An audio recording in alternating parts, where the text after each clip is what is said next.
I'm from Singapore and I'm part of a secret project that's bringing back Indian heritage home. So secret that this is the first time we're ever publicly speaking about it. Treasures have been looted for decades and centuries, and we are working really hard with volunteers, governments across the board to bring them back. But to really understand what we do today, we'd have to go back a few thousand years to the Brihadeshwara temple complex on the banks of the river Kaveri. Now, this was built by Rajaraja Chola, one of India's biggest dynasties, and it was so cool back in its day. Not just did it employ priests, but it employed dancers, scholars, authors, philosophers, what have you. You know, in a way, it was kind of like the ink talks of its time. Yeah. The temple was so amazing that in 1954, when the Indian government issued a 1,000 rupee note, they put a picture of the temple on it. This is how parts of the complex look today.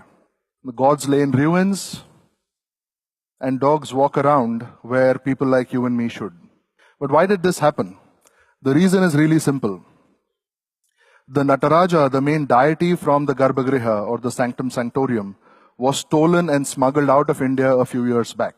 And this was one of many, hundreds and thousands of antiques and treasures that have been looted. I won't get into the details of how they did it, but raiders came in from New York, handpicked these statues, maps, manuscripts, what have you, smuggled them out of India, made fake papers in Hong Kong, sold them through a charity, through an auction house in London, and the statue ended up bought by the government of Australia, not knowing that it was stolen, and placed in their national museum. Now, a quick couple of things about being born Indian, right? One is that they don't let you ask questions in school. So you kind of have to wait till middle age till you start asking questions. Two, every Desi kid wants to be James Bond. So some of us basically got together and really started asking questions, right? Who's stealing these statues? Why? You know, how are they getting sold? Who's buying them? But most importantly, can we really ever get them back? We did whatever any self-respecting investigator would do. We went to Google and we went on Twitter and we started blogging. We started connecting with volunteers across the world and saying, hey, listen, you live in Sydney. We think there's a statue there. Could you take high-res pictures and send it out to us so we can make a match? We reached out to people in Germany. We reached out to people in India and really started getting the whole momentum going. Slowly, we had the best of the museums and art galleries across the world realizing that they're sitting on what we call chori ka mal, or stolen stuff. The picture of that handsome young man you see on the right is my good friend Vijay Sundaresan, and he was the researcher that found the trail of the Nataraja. He and I are not alone. There's Donna Yates, there's Kirit Mankoti right here in Bombay, there's Jason Felch, and there's a whole bunch of people that are saying, hey, let's just put our time and effort. And then magic starts to happen when the right intent gets together, right? First, we had international media that started waking up to the fact.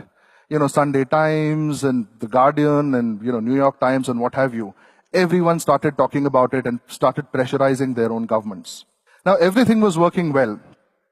We had museums realizing that they need to give back stuff. We had, you know, the villain getting caught, media talking about us. But then, the statues weren't coming back as yet, and that's what we started working with. And government has a huge role to play, and we're really, really thankful that the current government realizes its duty. Something magical happened in September last year. Tony Abbott, thank you. Tony Abbott, the Australian Prime Minister, came to visit our Prime Minister and brought back the Nataraja, as you can see. Notice how our Prime Minister's smile now changes with every moving picture, yeah? So that's when the avalanche started, followed by the Canadian Prime Minister who gave back some stuff when our Prime Minister was there. And very recently, Angela Merkel came to India and brought back the Durga. Thank you. The real joy is not with, you know, with the political victory or the geopolitical victory of India. The real joy is this, right? A village that's lost its God has really lost its heart. This is how the village looks today once the statues come back.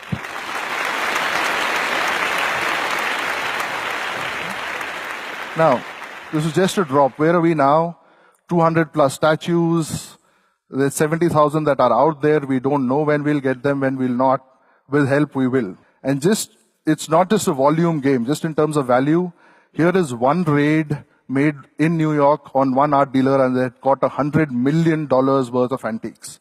Just so you know how big the game is. Now, for centuries, we've seen the destruction of culture.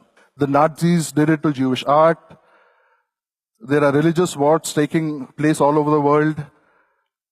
People are going at it with hammers and chisels and tongs and destroying it as a part of a cultural conquest. When hammers and tongs are not enough, they just drop bombs and destroy heritage. What's different about us in India here is this.